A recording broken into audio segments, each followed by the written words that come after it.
nos fala uma das histórias mais conhecidas da Bíblia, até mesmo contada no mundo secular, a história de Jacó e Esaú, o conflito entre esses dois irmãos.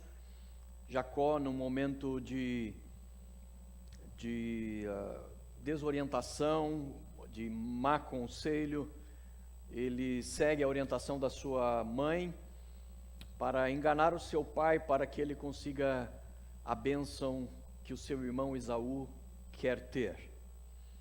O resultado daquilo é que Isaac, seu pai, já velho, prestes a morrer, abençoa a Jacó no lugar de Esaú, e quando Esaú descobre o engano, ele suplica ao pai que o pai lhe abençoe, lhe retorne a bênção ali, tratava-se da bênção do primogênito, que lhe dava a condição de se tornar o patriarca, o novo patriarca do clã, da família, e também lhe dava direito a 50% de toda a herança, enquanto que o restante da herança era dividido com os demais irmãos. Nesse caso havia só 2 irmãos, a partilha era praticamente igual.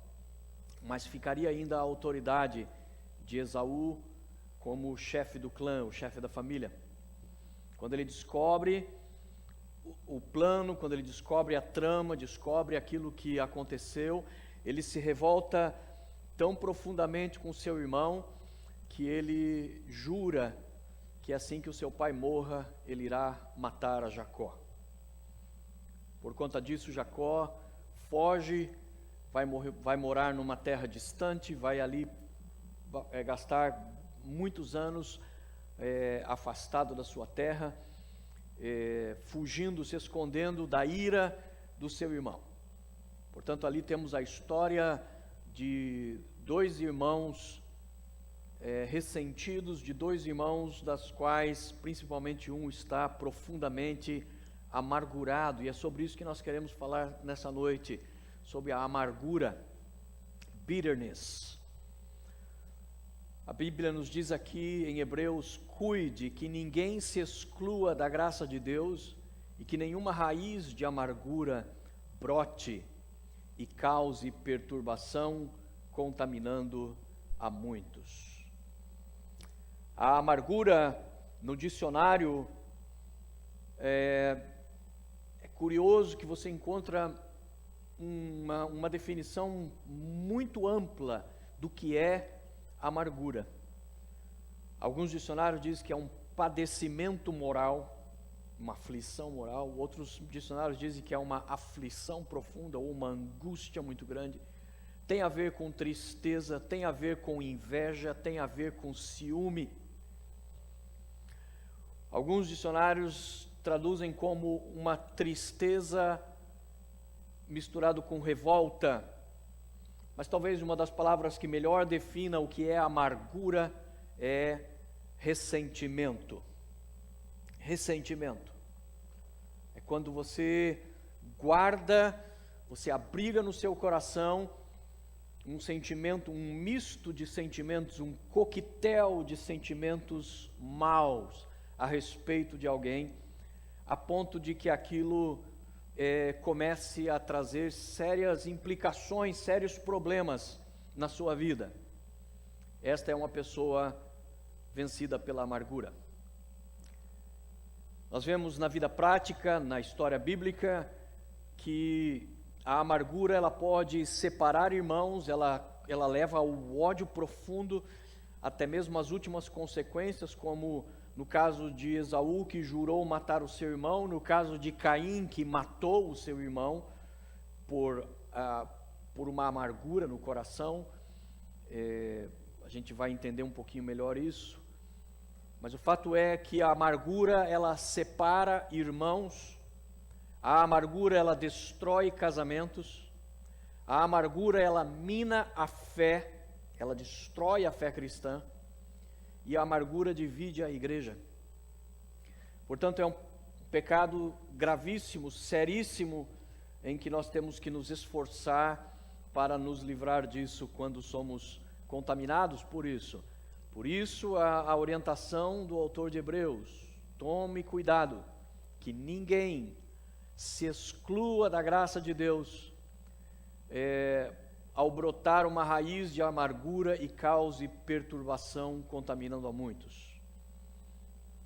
Esse versículo de Hebreus está de fato indicando que a amargura é um problema tão sério que ela pode fazer com que alguém se torne excluído da graça de Deus. Essa expressão, para quem tem qualquer dúvida se o crente pode perder a salvação, esse verso deveria eliminar qualquer dúvida. Aqui está claramente dizendo que alguém pode ser excluído da graça. Portanto, é alguém que já estava participando da graça de Deus e de repente ele é excluído, ele sai. Mas o curioso é que diz ali que ninguém se exclua.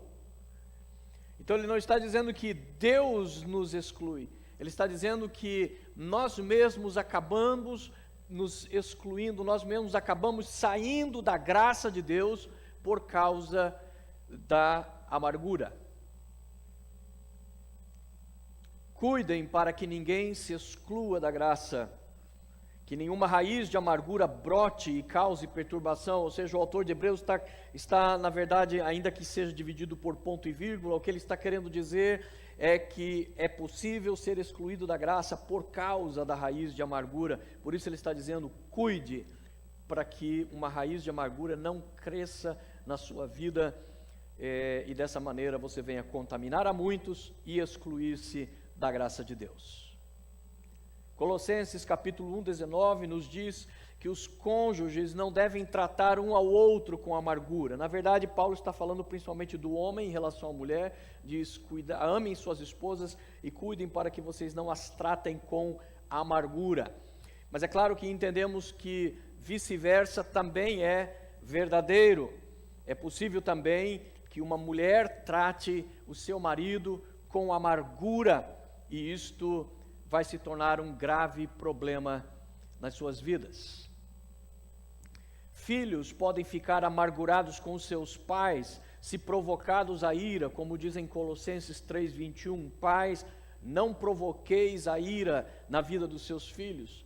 Portanto, se filhos são provocados a ira pelas atitudes, pela decepção que eles causam nos seus filhos, filhos podem desenvolver uma amargura em relação aos seus pais. E há muita gente amargurados com seus pais. Pais que já morreram faz muito tempo e filhos nutrem amargura pelos seus pais ao longo de toda a sua vida. Por isso a Bíblia diz que nós devemos não permitir que a amargura comece a brotar, que ela surja na nossa vida. Alguns podem se justificar e dizer: está vendo, a Bíblia está dizendo que eu tenho razão de estar irado, porque foi meu pai que me provocou a ira, foi minha mãe que me provocou a ira. Não importa, isso é o que menos importa. O fato é que se você está amargurado, você está doente. Não interessa quem tem razão, o fato é que se você está amargurado, você está doente.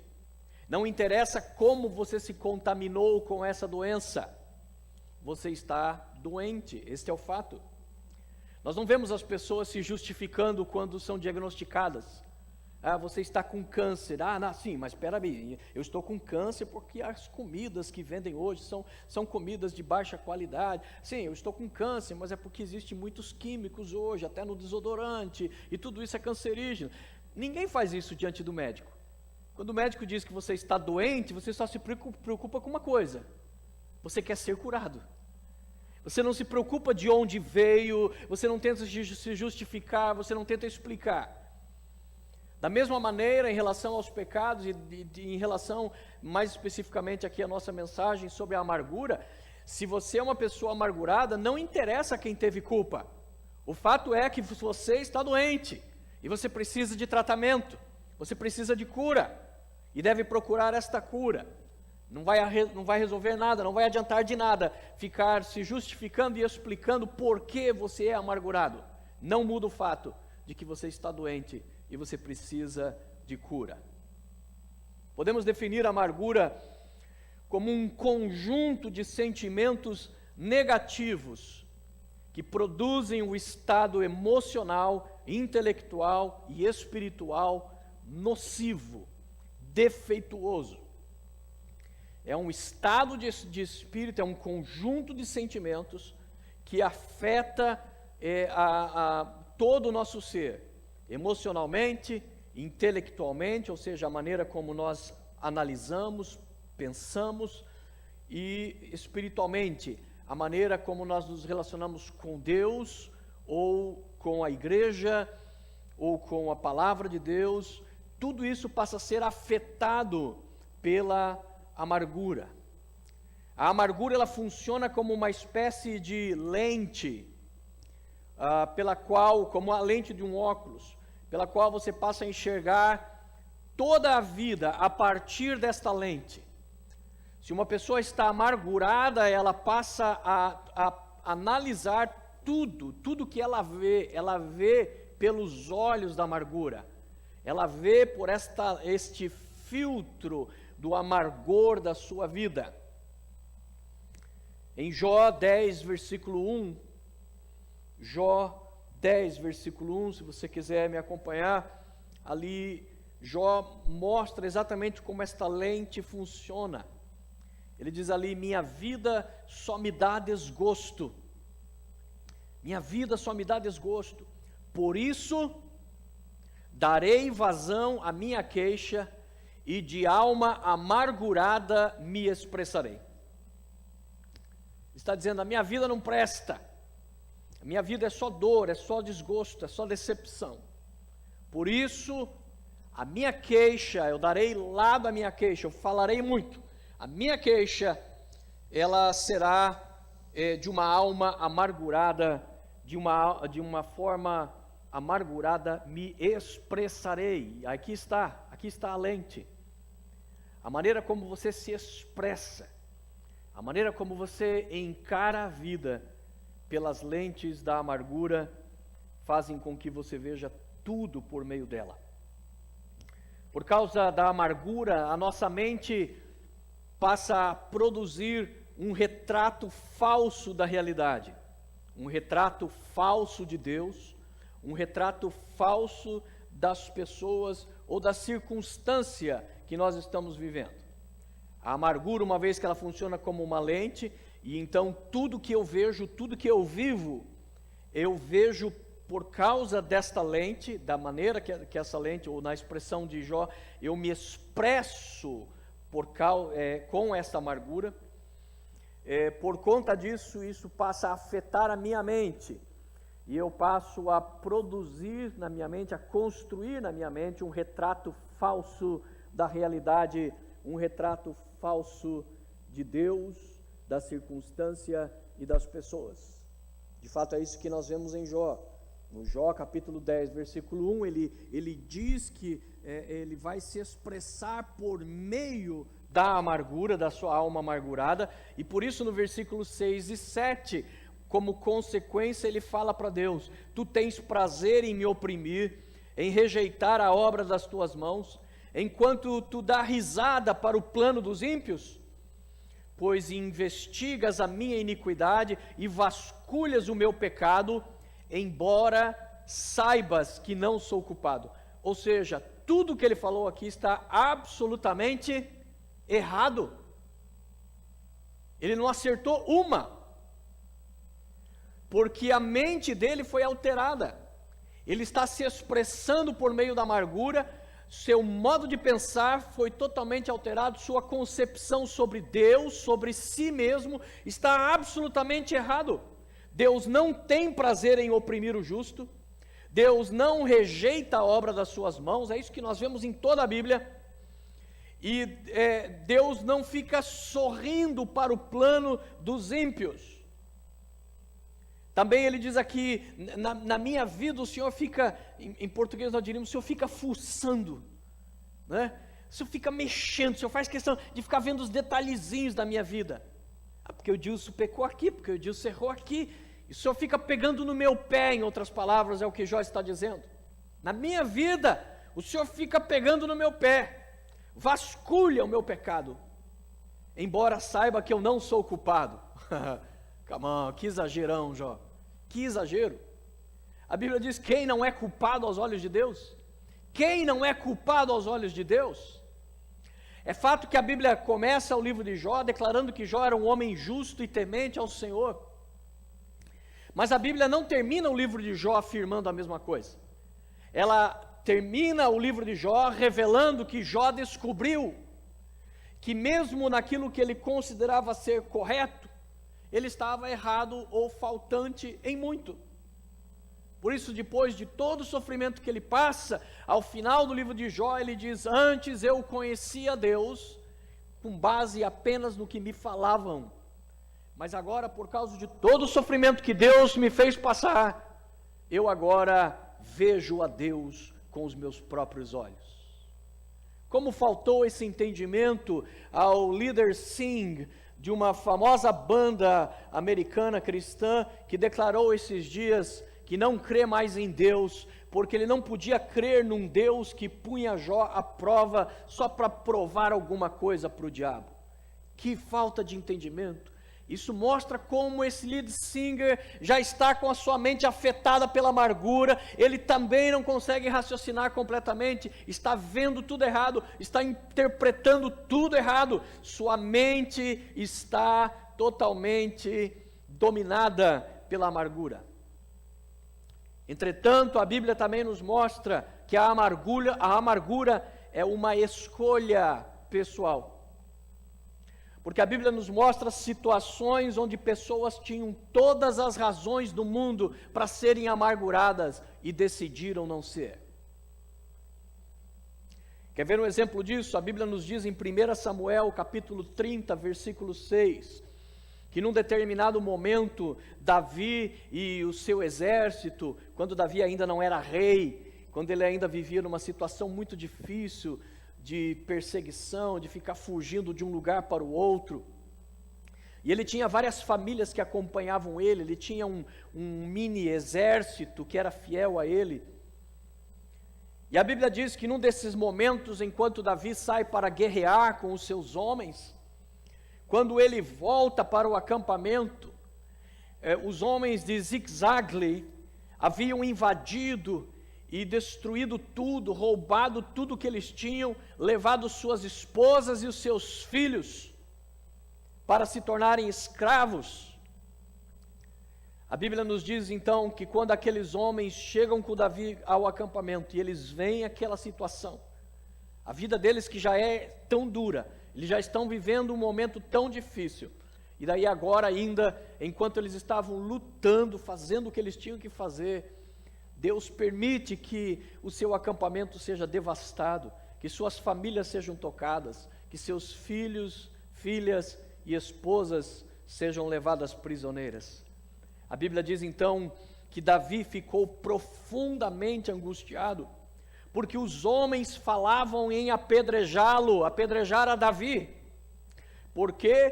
Porque todos estavam amargurados. Olha aí a maldita amargura.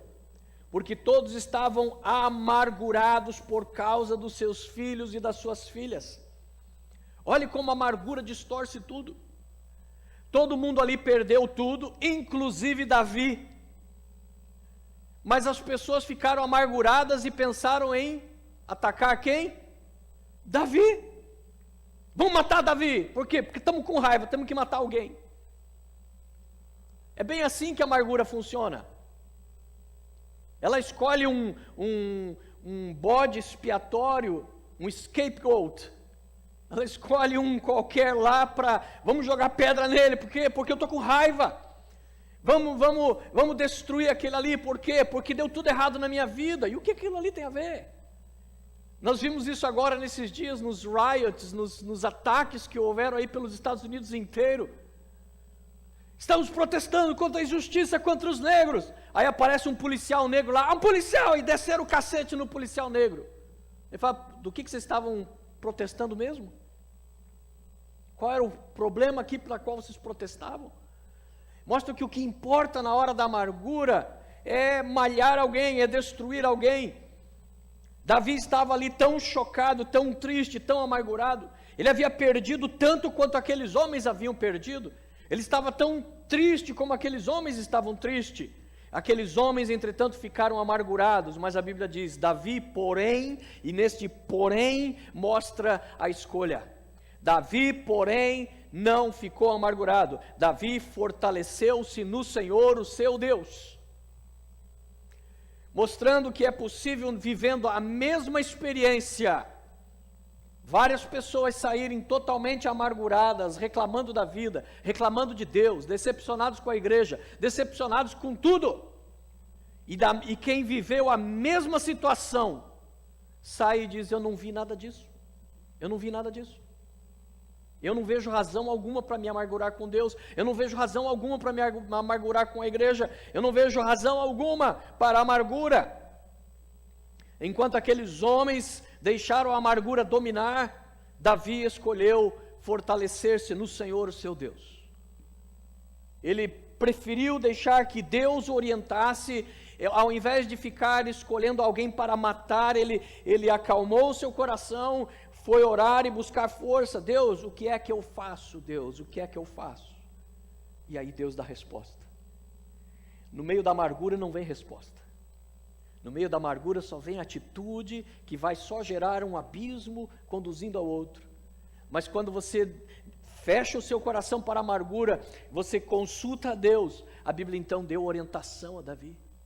Deus deu toda a estratégia para Davi. Deus disse, se prepare para lutar e vai tudo funcionar. Ele diz, mas Deus, como é que a gente vai saber em que direção eles foram? A gente não tem a mínima ideia para onde eles foram. Talvez nunca mais a gente consiga ver os nossos filhos. E Deus disse para Davi, deixa comigo. Você não encheu o teu coração de amargura, você encheu o teu coração de mim. Então deixa comigo. Simplesmente prepara o povo, chama o exército, manda eles se armarem, manda eles se prepararem para a guerra. E começa a marchar. Para onde, Deus? Pega um rumo aí e vai. Para onde? Norte, sul, whatever. E Davi começa a marchar. E vai marchando. De repente eles encontram um homem no caminho. O homem está morrendo de fome, o homem está quase morrendo de sede, está ali caminhando faz muito tempo. E aquele homem pede ajuda. Por favor, me dê um pedaço de pão, me dê um gole d'água. E aqueles homens começam a ajudar aquele homem. Diz, de onde que você veio? Ah, eu vim do exército dos homens de Zig-Zagli. Ah, é? Que curioso. E onde que eles estão? Ah, eles acabaram de me expulsar, porque eu não sirvo para eles. Eles estão nessa direção aqui, e eles me expulsaram faz tantas horas, e eu estava quase morrendo se não fosse vocês. Pronto. Deus deu a direção, Deus deu o lugar, mostrou exatamente aonde eles estavam. Davi vai lá, conquista tudo de novo. Nenhuma esposa se perdeu, nenhum filho se perdeu, nenhuma cabra, nenhum bode, nenhum bezerro se perdeu, porque um homem resolveu não deixar o seu coração ser vencido pela amargura, mas ele preferiu deixar que Deus enchesse o seu coração. Qual é a coisa mais amarga que você já experimentou, que você já tomou, ou já comeu? Chá de boldo? Ixi, fichinha. Chá de boldo é coisa para criança. Hã? Não entendi. Pau Pereira? Pau Pereira? Bom, esse chá de jornal deve ser amargo, né? Chá de losna. Minha mãe dizia que chá de losna era tão amargo que você tremia na hora que tomava. O troço é feio mesmo. Quem já tomou Novalgina? Oh, desgraça amarga aquele remédio. Oh, meu, aquilo sim fazia tremer. Se a mãe não colocasse 3 colheres de açúcar e misturasse ali, impossível tomar. A Bíblia usa uma das plantas mais amargas conhecidas da Palestina, justamente para ser sinônimo de amargura. Que amargura vem de amargo mesmo, né? Bitterness vem de bitter. É algo que é para lembrar o sabor horrível que é produzido na boca. E a Bíblia usa duas palavras, a palavra fel e absinto. Fel, na verdade, é o produto do absinto. O absinto é a planta. É uma planta que nasce naquelas regiões lá da Palestina, extremamente amarga, extremamente amarga. E por isso a Bíblia usa o absinto ou o fel, que é produzido a partir dessa planta, como um sinônimo da amargura. Em Lamentações de Jeremias, por exemplo, ele diz assim: Deus me encheu de amarguras e me embebedou de absinto. Na linguagem bíblica, que a poesia é feita pela comparação de frases e não pela rima, o que ele está dizendo é que a Deus encher ele de amargura é a mesma coisa que embebedar de absinto. Ou seja, aquilo que ele está experimentando na vida, na sua alma, nas suas emoções, no seu sentimento, é o equivalente a como se o seu corpo estivesse bebendo absinto. É extremamente difícil, é extremamente amargo. Quando Pedro foi repreender, a Bíblia diz que em Samaria, quando os discípulos foram evangelizar, Filipe foi ali evangelizar primeiro os samaritanos, e muita gente se converteu, inclusive o mágico Simão. O mágico Simão se converteu, se batizou, ele era um mágico famoso naquele lugar. Mágico não de ficar mostrando cartas, que nem hoje é um mágico, não. O mágico era como se fosse um feiticeiro, tinha um aspecto religioso na magia. E ele se converteu, se batizou, e a Bíblia diz então que Pedro e alguns apóstolos desceram até Samaria para orar por eles, para que eles fossem também batizados com o Espírito Santo. E a Bíblia diz que no momento em que eles viram que Pedro punha as mãos sobre as pessoas começavam a falar em outras línguas, que ele punha as mãos das pessoas, as pessoas começavam a profetizar, eram cheios do Espírito Santo, ele chegou para Pedro e disse: quanto que você quer? Eu te pago, diz aí que eu escrevo o cheque agora. Quanto que você quer para que eu possa ter esse mesmo poder que você tem, de impor as mãos e a pessoa ser transformada?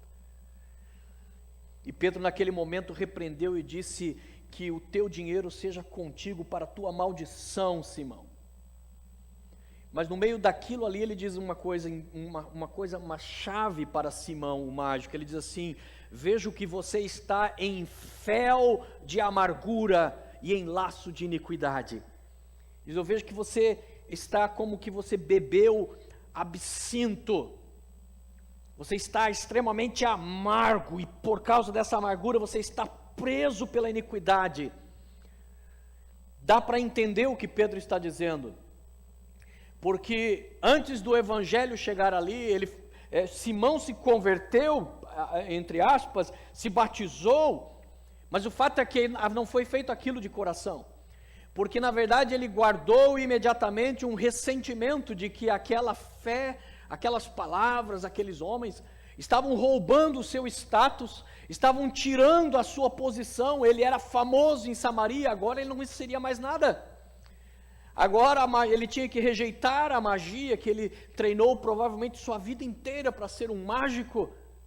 Então, em outras palavras, o coração dele estava, na verdade, ainda que se unindo à igreja, querendo ser um cristão, mas no fundo o coração dele ainda tinha uma amargura.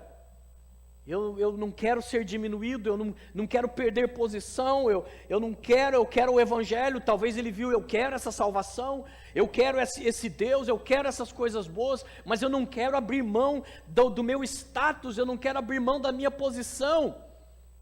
E tem tantos cristãos que se encontram em conflito exatamente assim. Eu sei que Deus é o melhor caminho, eu sei que a igreja, apesar dos seus defeitos, é a que tem os ensinamentos de Jesus, eu sei que a Bíblia é a palavra de Deus, eu estou ciente disso, eu quero isso. Quando eu morrer, eu não quero ir para o inferno, eu quero esse céu. Mas eu não quero abrir mão daquilo que me dá controle, eu não quero abrir mão daquilo que ajuda o meu ego, eu não quero. E por conta disso, há muita gente que está vivendo uma amargura religiosa. Ele já foi convencido da verdade, mas ele acaba nutrindo uma amargura porque ele não consegue se decidir por Deus, ele não consegue se firmar nos caminhos de Deus por conta dessa amargura, porque ele ainda está preso ao mundo, ao pecado. Na verdade, o absinto, a planta absinto, é uma planta venenosa. Dela pode ser feito remédio, mas é um elemento extremamente venenoso. Quando o autor de Hebreus diz, não deixem que brote na vida de vocês qualquer raiz de amargura, na verdade o que ele está fazendo é citar, ou fazer uma referência a Deuteronômio capítulo 29, 18.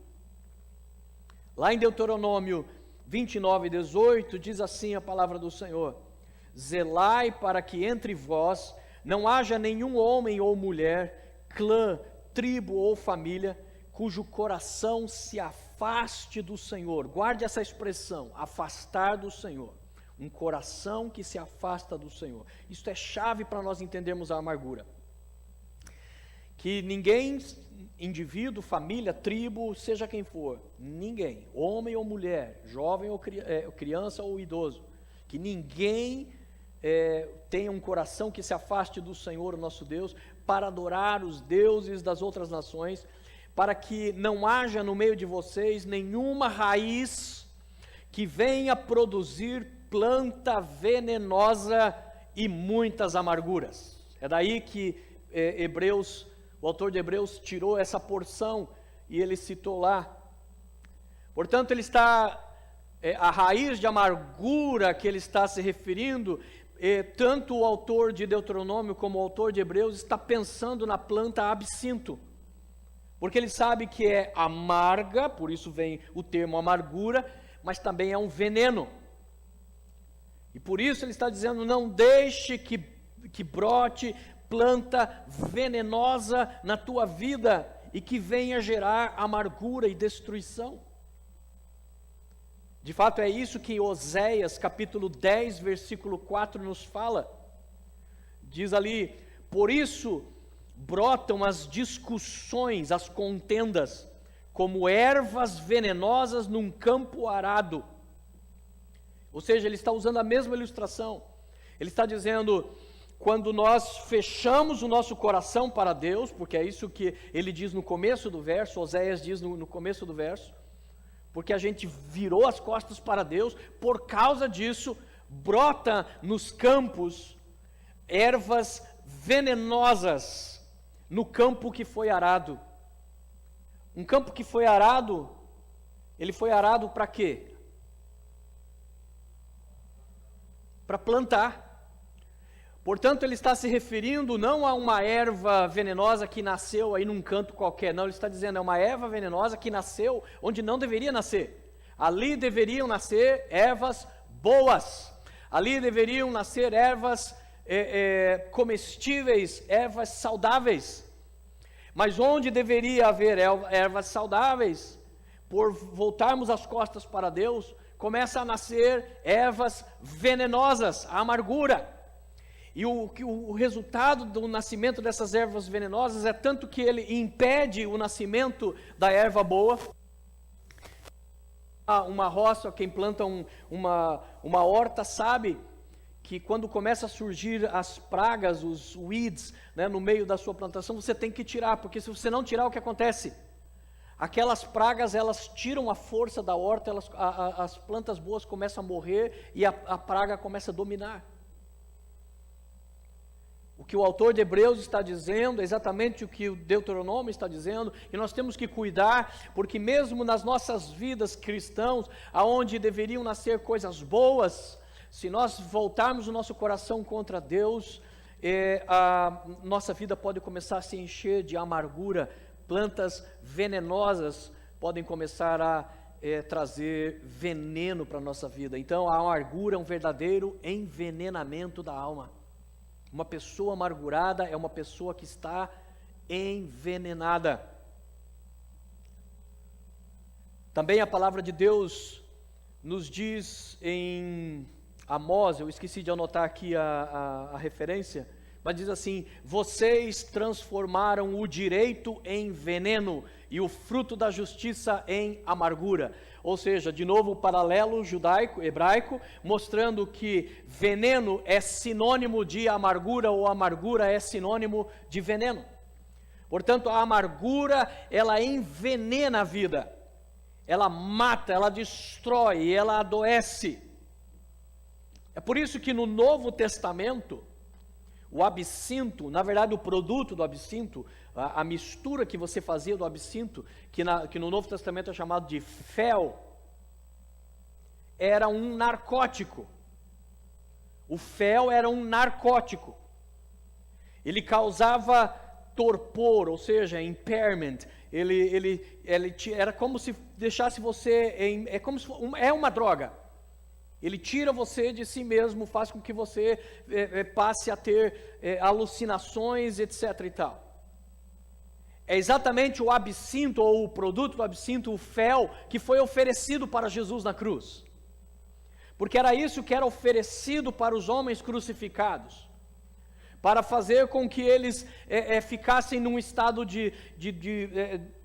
dopados, e ali dopados pelaquela droga, eles conseguissem resistir mais tempo na cruz e servir-se de um espetáculo mais duradouro. Ou, em alguns casos, os soldados romanos davam o fel para a pessoa beber ali na cruz, colocavam uma esponja, embebia no fel, no absinto, colocava na ponta da lança e oferecia ali para o crucificado beber aquilo. Em alguns casos é porque os próprios soldados ficavam, era tão cruel a crucificação, que eles ficavam com pena, e eles queriam dar um certo alívio para aquele homem. Deixa que ele fique drogado, e pelo menos drogado ele não vai sentir tanta dor até que ele morra. E a Bíblia diz que foi oferecido para Jesus o fel, foi oferecido para Jesus justamente aquilo que representa a amargura, e tanto fisicamente como espiritualmente Jesus recusou a amargura. Jesus é um que tinha todas as razões do universo para ser amargo, mas não foi o mais doce de todos os homens. Ele tinha todas as razões, porque a Bíblia diz que ele veio para os seus, mas os seus não o receberam. Ele tinha direito de nutrir amargura contra Israel, mas não nutriu. Ao invés de odiar Israel, ele diz: ah, Jerusalém, Jerusalém, como eu queria te guardar debaixo das minhas asas. Ele podia ter rancor, amargura da sua família, porque a Bíblia diz que os irmãos de Jesus não criam nele, os irmãos de Jesus zombavam dele, os irmãos de Jesus ficavam o tempo todo picking nele, porque eles não acreditavam que Jesus era o que Maria dizia ser. Mas a Bíblia não mostra nenhum rancor, nenhuma amargura de Jesus em relação à sua família. Ele poderia ter rancor em relação a tudo, mas assim como fisicamente ele não permitiu o fel, ele não permitiu o absinto entrar no seu corpo, ele não permitiu os efeitos venenosos dominar o seu corpo, porque como sacrifício perfeito, ele estava ali para sentir cada uma daquelas dores. Uma música que foi cantada pelo Mateus quando ele tinha 4 anos de idade, na nossa igreja, lá ainda na Pizza Hut, dizia exatamente isso: sentiu toda a dor que deveria sentir, porque ele recusou o fel. Ele disse: eu não vou me ludibriar com a amargura, eu não vou me envenenar com o fel. Fisicamente Jesus disse não para o fel, e espiritualmente, emocionalmente, intelectualmente, ele também disse não. Por quê? Porque na cruz ele disse: Pai, perdoa-os, porque eles não sabem o que fazem. Ele podia na cruz dizer: Deus, extermina essa raça, porque eles não merecem o teu amor, eles não merecem o Evangelho, destrói-os, Jesus. Mas Jesus não aceitou ser dominado pela amargura. O fel do Novo Testamento alterava os sentidos, exatamente o que a amargura faz. Ela altera a mente, ela altera a visão, ela altera os ouvidos, aquilo que você escuta. Tudo você entende como provocação, tudo você entende como ofensa, tudo você acha que estão te perseguindo, tudo você acha que estão tentando te destruir. Como um homem que se droga e começa a ter alucinações e acha que pessoas estão indo atrás dele e pessoas estão tentando matá-lo, e ele sai correndo pelas ruas, às vezes nu, porque ele está vendo coisas. Assim a amargura tira completamente a percepção dos nossos sentidos. Não deixe que a raiz de amargura brote. O interessante é que tanto em Deuteronômio como em Hebreus, não fala simplesmente de amargura, mas fala de raiz de amargura. Ele usa a figura de uma raiz. A raiz é a parte mais forte da planta. É a parte mais essencial da planta e a parte mais forte da planta.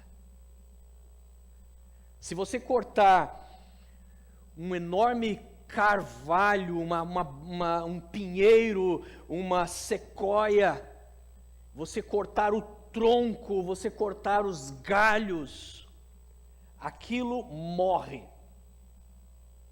Agora, mesmo que você deixe só um toco, se tiver raiz, brota de novo. Porque a raiz é persistente, a raiz é muito forte. A raiz, ela tem o poder de levantar concreto. Você está andando aí pelas ruas da Flórida, cheio de árvores, e de repente você olha as nossas calçadas aqui, que tem essa grossura de concreto. Ou seja, cada slab daqueles de concreto de uma calçada, você precisa de um trator para conseguir levantar aquele concreto. Mas de repente você está andando e você vê que você tem que cuidar onde você pisa, porque alguns daqueles steps levantaram. Quando você vê um step desses de concreto levantado, é só olhar para o lado. Tem uma árvore e ali debaixo está passando uma raiz. A raiz, ela tem força de quebrar o concreto. Existem templos na Índia, existem templos em lugares do mundo que foram esquecidos e raízes, plantas começaram a crescer e aquelas raízes começaram a envolver aqueles templos de pedra. Hoje aqueles templos estão esmagados por aquelas raízes. A raiz, ela tem o poder de levantar, de esmagar, de destruir completamente. Mas o curioso da raiz é que o processo dela é muito lento. A força da raiz, você vê que normalmente quando você vai tentar arrancar uma planta, normalmente o que acontece quando você agarra numa planta e tenta puxá-la? Normalmente a planta se rompe e a raiz continua no chão. Porque a raiz, ela vai se espalhando, ela vai criando vários caminhos, ela vai criando raízes fininhas como um fio de cabelo, ou tão grossas como um tronco de árvore, debaixo da terra, onde ninguém está vendo, e ela vai se espalhando, ela vai se expandindo, e ela é a parte mais forte da planta, porque é ela que vai segurar. Quando vierem os furacões, quando vierem as tempestades, é a raiz que está segurando todo o peso da árvore. Mas tudo isso não acontece da noite para o dia. A raiz se desenvolve num processo muito lento, é muito devagar, mas é um processo poderoso que continua.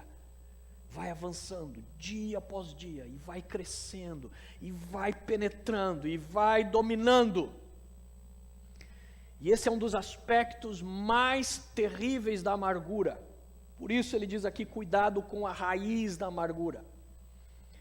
porque a raiz da amargura, ela cresce tão sutilmente, ela cresce de uma maneira tão devagar, mas tão poderosa, e ela domina a tua vida de uma maneira tão forte, que quando chega um determinado momento da vida, você olha para trás e você nem sabe mais por que você odeia tanto aquela pessoa.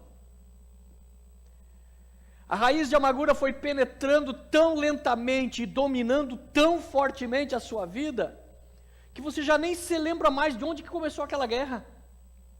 O que foi mesmo? Qual foi? Eu sei que eu odeio aquela pessoa, mas não me lembro por quê. Eu sei que eu estou de mal com Deus, mas eu não consigo nem lembrar por que eu estou de mal com Deus. É a força da raiz, e por isso o autor de Hebreus diz: cuidado, não deixe a raiz da amargura penetrar, porque ela é forte. A amargura, ela também é descontrolada. A amargura é loucura. Eu acabei de dar o exemplo aqui de como o narcótico que deixa a pessoa louca, né? Que a pessoa passa a ter ali crises e começa a sair gritando ou matando na rua, porque ela está totalmente enlouquecida pela droga. A amargura, ela traz o descontrole. Em 2 Samuel 17, versículo 8, 2 Samuel 17, versículo 8,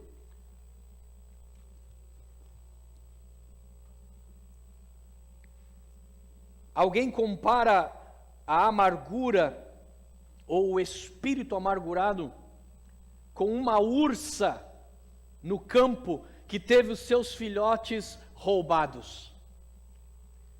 Para quem não sabe, o urso, ele é considerado o animal mais feroz que existe.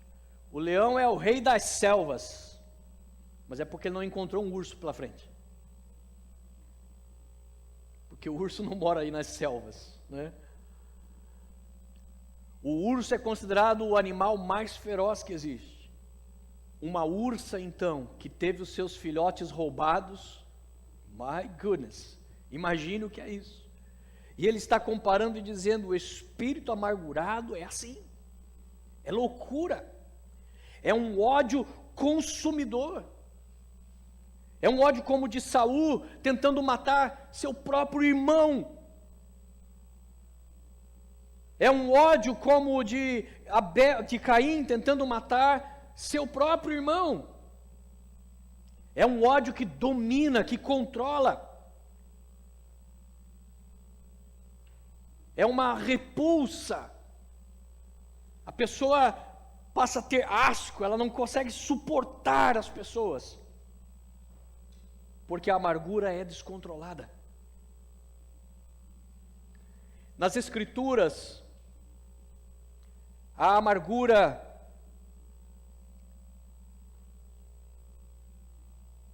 deixa eu ver o que eu perdi aqui. Nas Escrituras, a amargura equivale a um afastamento do coração. Por isso eu disse lá, citando Deuteronômio, preste atenção porque isso aqui é a chave. A amargura nada mais é do que um bloqueio do coração. É quando você fecha o seu coração, afastando o seu coração das pessoas, de Deus, da palavra de Deus e assim por diante. Paulo de fato menciona a amargura como resultado da ausência de Deus. Ele fala isso em Romanos 3,14, citando o Salmo 53 que eu preguei domingo passado. E o Salmo 53 fala o quê? Não há ninguém que busque a Deus, ou seja, as pessoas fecharam o seu coração para Deus. E por isso Paulo diz ali, não há ninguém que busque a Deus, citando o Salmo 53, e ele diz, suas gargantas são um túmulo aberto, suas bocas estão cheias de maldição e amargura. Portanto, ele está mostrando claramente que a amargura é resultado direto de um afastamento de Deus, ou de um afastamento da pessoa. é quando o seu coração decide se fechar para a pessoa ou se fechar para Deus. Isto é a amargura. Esaú e Jacó são um exemplo claro disso, aonde principalmente Esaú decidiu fechar o seu coração para o seu irmão. Quando ele soube que o seu irmão havia o traído, havia roubado o seu direito de herança, ele decidiu no seu coração fechar de tal forma que ele jurou e ele disse: assim que meu pai morra, eu vou matar Jacó. A Bíblia nos fala de Aitofel. Aitofel foi um grande conselheiro de Davi, do rei Davi, só que ele também era sogro de Batseba. E a Bíblia nos diz que depois que Davi teve um caso com Batseba, e foi descoberto isto, Aitofel começou a conspirar contra o rei Davi. Ele foi um dos que esteve por trás da rebelião do filho de Davi, Absalão. Foi ele que ajudou Absalão a se levantar contra o seu próprio pai. E ali Aitofel está o tempo todo. E até uma curiosidade, né? Que esse Aitofel está cheio de fel. Ele está cheio de amargura no seu coração. E a Bíblia diz que por causa dessa amargura, ele vai acabar entrando numa situação onde ele vai cometer suicídio. A Bíblia nos fala de Noemi, da história de Ruth, a sogra de Ruth. Não que Noemi se afastou de Deus, mas num determinado momento, devido à circunstância que ela estava vivendo, ela começou a deixar a amargura penetrar o seu coração. Eu já preguei sobre isso, por isso a importância de Ruth, de que Ruth ajudou Noemi a preservar aquilo que era mais precioso, que era a sua fé. Porque Noemi mesmo naquele momento estava dizendo, quando ela chegou finalmente em Belém, depois de tantos sofrimentos, as pessoas começaram a dizer: é Noemi? É ela? Parece que está um pouco diferente, é Noemi? E ela começou a dizer: não me chamem mais de Noemi, me chamem de Mara, porque grande amargura me deu o Todo-Poderoso. Mara significa amargo. Ela disse: não sou mais Noemi, eu agora sou uma mulher amarga. Ainda que não foi definitivo, graças à ajuda de Ruth, mas o fato é que essa declaração de Noemi mostra exatamente o que é a amargura. É um momento em que nós nos ressentimos em relação a Deus ou em relação às pessoas e nós nos fechamos.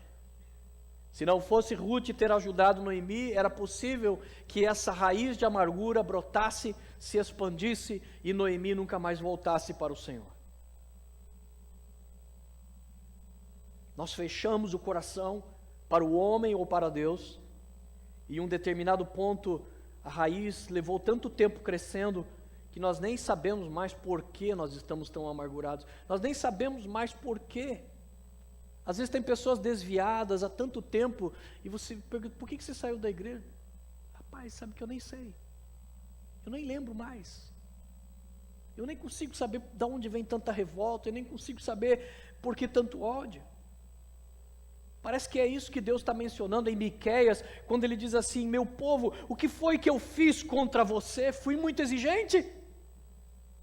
Eu estou tentando entender por que vocês estão se afastando de mim, por que vocês estão fechando o seu coração para mim. Em Isaías 5,4, Deus diz: o que mais eu podia fazer à minha vinha, que eu não lhe tenho oferecido? E como que, esperando que ela desse uvas doces, veio a produzir uvas amargas?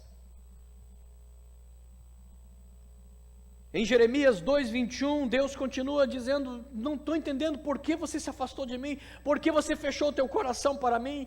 Ele diz: eu plantei uma videira excelente, de semente absolutamente pura, como pudestes te deixar transformar numa parreira podre e selvagem? Olha que afirmação de Deus. Eu investi o melhor em você, como é que você se permitiu? Olhe só de novo, quando o autor de Hebreus diz ali, cuidado para que ninguém se exclua. Não é Deus que nos exclui da graça, somos nós que nos excluímos da graça, somos nós que caímos fora da graça, por causa da amargura ou outros pecados. Da mesma maneira, Deus está dizendo ali, eu plantei tudo, mas é você que se permitiu apodrecer, é você que permitiu que a sua fé caísse. Eu fiz tudo o que eu podia fazer por você. Eu enviei meu filho e ele veio ao mundo, foi fiel, obediente e morreu morte de cruz por você. O que mais que você quer que eu faça? Eu enviei o meu Espírito, e o meu Espírito habita na terra sobre o meu povo. O que mais que você quer que eu te dê? Eu te dei a minha igreja, o corpo de Cristo, para te orientar, te ensinar, pregar o Evangelho para você. O que você quer mais que eu faça? Deus está dizendo. Mas muita gente nutre um ressentimento com Deus. Não são poucos os casos de filhos de crentes que, quando atingem a idade adulta, se rebelam contra a igreja, não querem mais saber de pisar numa igreja, não querem mais saber. Alguns deles fazem questão de mergulhar de cabeça no pecado, para parece, deixa eu me enfiar tão profundamente no pecado, para que eu não tenha mais chance de voltar para essa igreja, para que eu não tenha mais chance de voltar para essa coisa de Deus. E há pessoas tão ressentidas contra Deus, contra a igreja, contra seus pais, contra a fé. E Deus está dizendo: você sequer se lembra por que você está tão amargurado? Será que você sequer se lembra o que foi que nós fizemos de mal para você? O que foi que o teu pai e tua mãe fez de tão mal para você? O que foi que tua igreja fez de tão mal para você? O que foi que Deus fez? Qual foi o erro? Qual foi a maldição que a Bíblia trouxe para a tua vida? Ela só trouxe bênção, ela só trouxe caminhos de esclarecimento. De onde vem tanto ódio? De onde vem uma sociedade tão ressentida contra Deus? Será que vocês sequer sabem? Será que vocês sequer se lembram? Essa sociedade que hoje demoniza o cristianismo, e dizem: o cristianismo é uma praga, o cristianismo rouba nosso direito. Será que você tem consciência de que, se você está num país onde você pode protestar contra a democracia e contra o cristianismo, é porque essa democracia é por causa da Bíblia e é por causa do cristianismo? Tente fazer isso num país controlado pelo ateísmo. Tente protestar lá para você ver. Tente protestar lá no Islã, num país controlado por um Estado islâmico. Como não tem o cristianismo, não tem a influência dele sobre a sociedade, as pessoas não têm liberdade, não têm direito. Protestam hoje contra o cristianismo, como se o cristianismo tirasse as liberdades, sendo que é exatamente o contrário.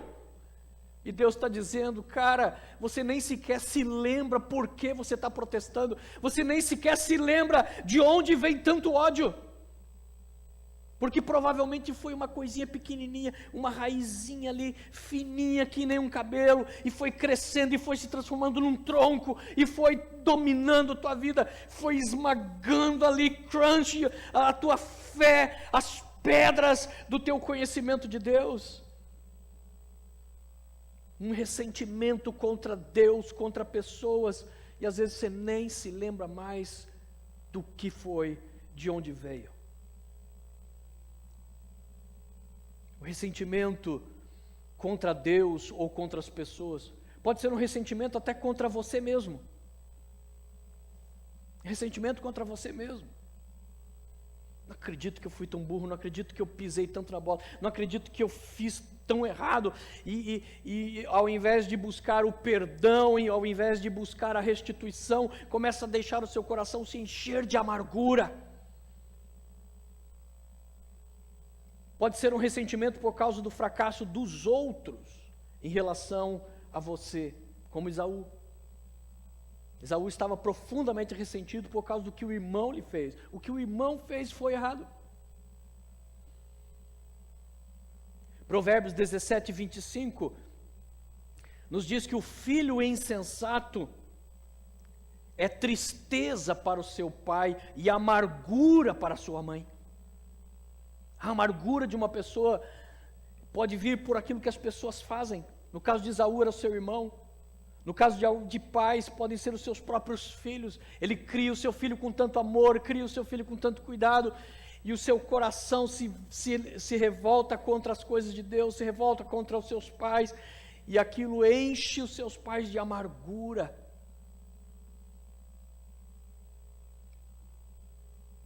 A amargura pode ser por conta das noras, como no caso aqui das esposas de Esaú. A Bíblia diz que ele se casou com duas esposas que não eram do povo de Deus, não temiam a Deus, não criam a Deus, e a Bíblia diz assim em Gênesis 26, 35, essas noras foram para Isaque e Rebeca uma amargura de espírito.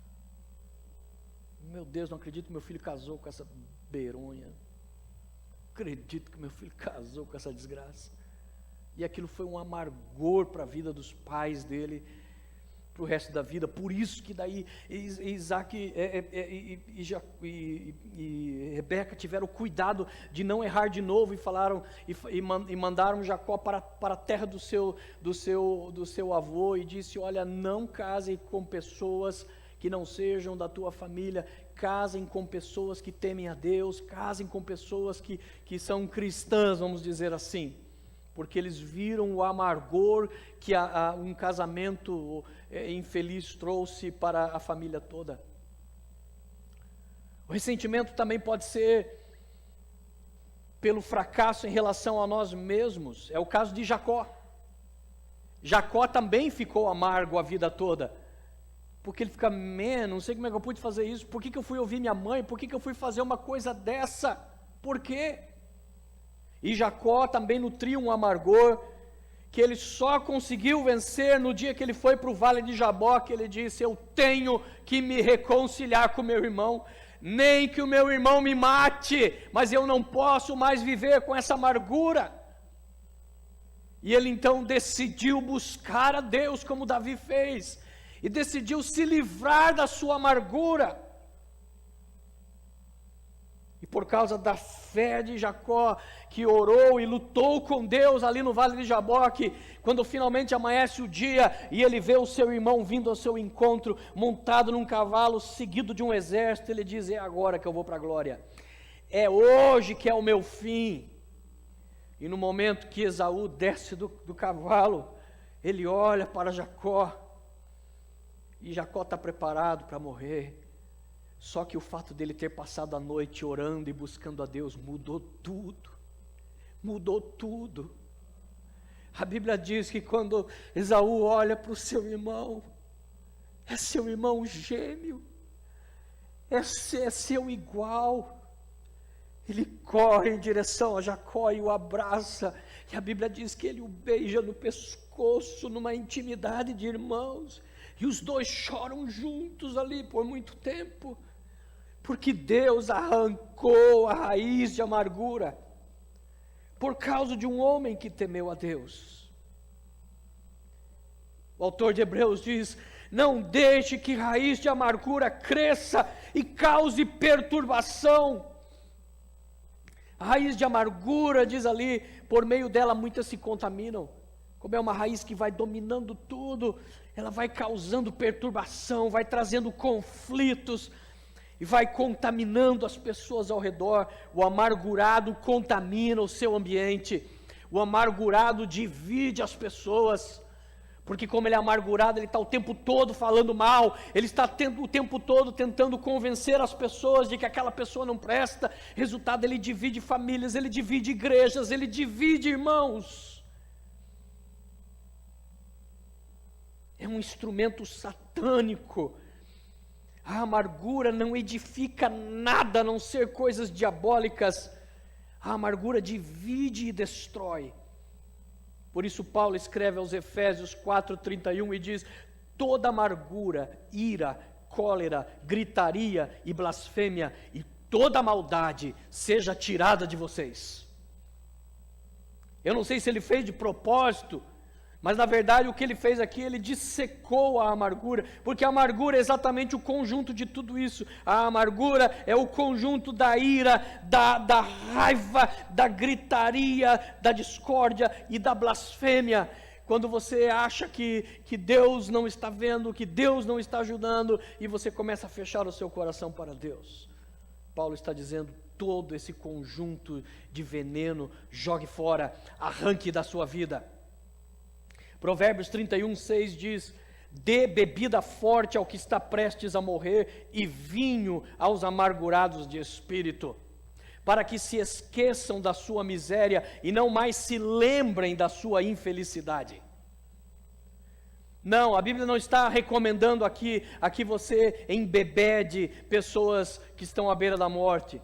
O que ele está querendo dizer, de novo, usando a poesia hebraica, o que ele está querendo dizer é que uma pessoa amargurada de espírito é a mesma coisa que uma pessoa que está prestes a morrer, ele está morrendo aos poucos.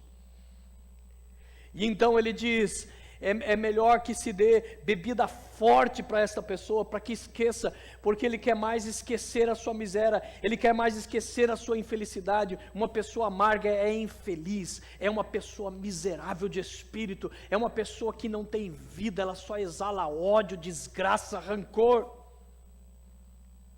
E é por isso que o Provérbios está dizendo é que uma pessoa amargurada, ela tem tendência para o vício.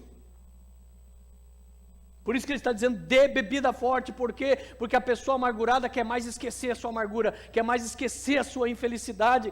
Por isso uma pessoa amargurada, ela tem uma propensão de se tornar alcoólatra, drogado, ou ficar viciado em sexo, em promiscuidade, tudo porque ela quer aliviar a sua cabeça, ela quer não pensar na infelicidade que é a sua vida, porque ela deixou que a sua vida fosse dominada por um veneno amargo chamado amargura.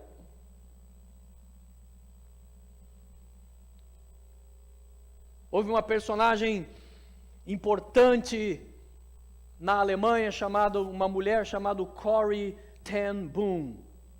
Ela era alemã, viveu no tempo de Hitler, e quando os nazistas começaram a perseguir os judeus, ela e a casa dela, eles começaram a construir um abrigo secreto. Daí veio o filme e o título do livro dela, Refúgio Secreto, para esconder o máximo de judeus que eles pudessem ali dentro das suas casas. E eles conseguiram por um bom tempo manter os judeus escondidos na casa dos ten Booms, até que um dia foram descobertos. Toda aquela família foi jogada nos campos de concentração. Seu pai, sua mãe morreram no campo de concentração. E ela, Corrie, ela viu a sua irmã ser estuprada por um soldado até a morte. E ela então, finalmente ela sobrevive, termina a guerra. E ela sai da Alemanha, ela se converte, ela começa a pregar por vários lugares ao redor do mundo. E ela só pedia duas coisas a Deus. Ela falava, Deus, nunca mais me faça voltar para a Alemanha. E nunca me permita voltar a ver aquele homem que matou minha irmã. E num certo dia em que Corrie estava pregando o Evangelho, fazendo um circuito em vários lugares, ela entrou ali na Europa, em algumas cidadezinhas do interior para pregar o Evangelho, e sem ela saber, ela tinha entrado dentro de uma cidade da Alemanha. Deus não atendeu o pedido dela. Deus fez com que ela voltasse à Alemanha. E naquela igrejinha do interior, ela estava pregando, e quando ela pregou, ela reconheceu no meio daquele grupo de pessoas, o homem que matou a sua irmã. Ele agora era um servo do Senhor. E o homem reconheceu ela. E terminou o culto, ele chegou até ela, e estendeu a mão para lhe pedir perdão. E Corrie lembrou do que ela falou para Deus. Eu pedi, Deus, que o Senhor nunca me trouxesse de volta à Alemanha. Eu pedi que o Senhor nunca me permitisse voltar a ver esse homem. E naquele momento o Espírito disse para ela, eu transformei a vida desse homem. Aquele homem fez o que fez porque o diabo estava nele, a amargura estava nele. Não permita que a amargura te domine. E o Espírito Santo começou a dizer, estenda a tua mão, Corrie, estenda a tua mão, Corrie. E ela finalmente estendeu a mão e naquele dia ela foi liberta. Ela foi liberta da última amargura que havia residido no seu coração. O perdão cura a amargura. A serva do general Naamã tinha todas as razões para ser amargurada. Ela foi roubada da sua família quando era uma menina, foi levada escrava e teve que servir longe dos seus pais, longe da sua nação, longe do seu Deus, pelo menos da religião, porque Deus nunca abandonou o seu coração. E ela teve que trabalhar como escrava por anos e anos e anos. E um dia ela olha o seu general, o seu chefe, o seu patrão, e quando ele chega em casa, ele vai tirar a armadura e ela percebe nas suas costas algumas feridas. O homem se olha ali no espelho e fica preocupado com aquelas feridas.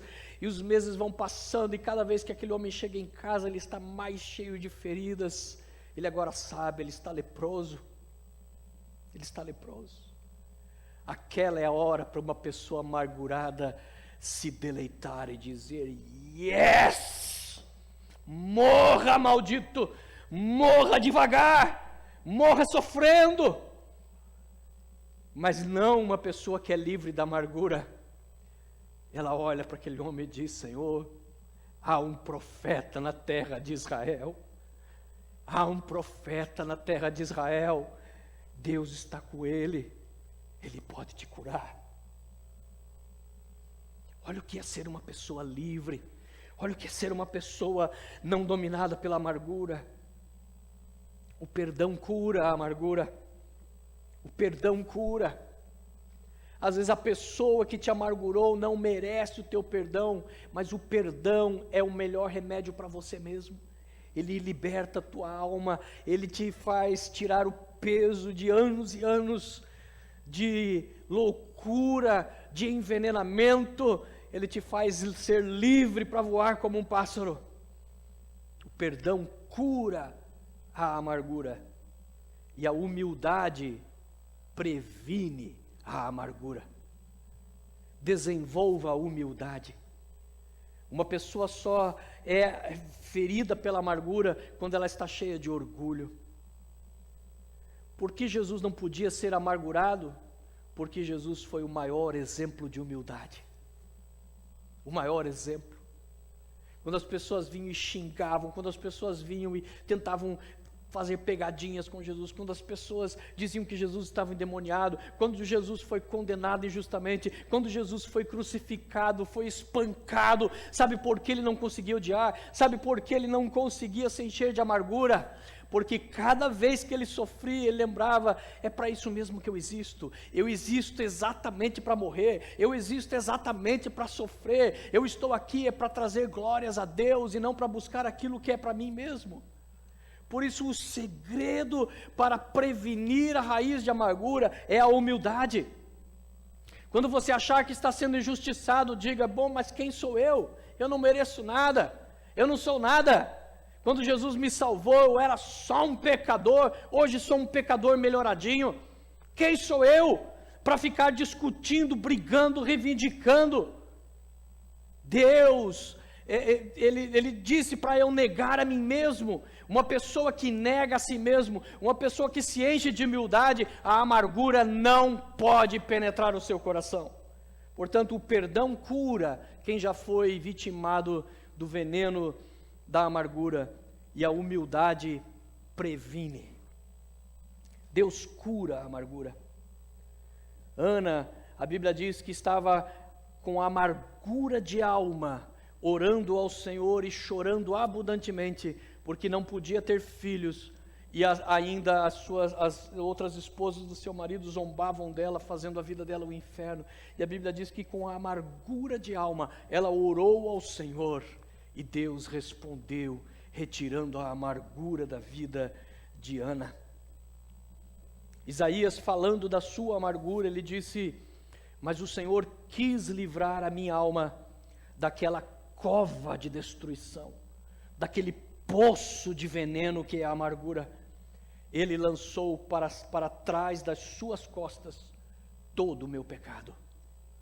Isaías reconheceu, ao contrário do que Jó estava afirmando, que Deus tinha prazer na opressão do justo, no sofrimento do justo. Isaías diz: não, Ele quis, Ele fez questão, Ele fez gosto de me livrar do sofrimento, tirando toda a amargura do meu coração.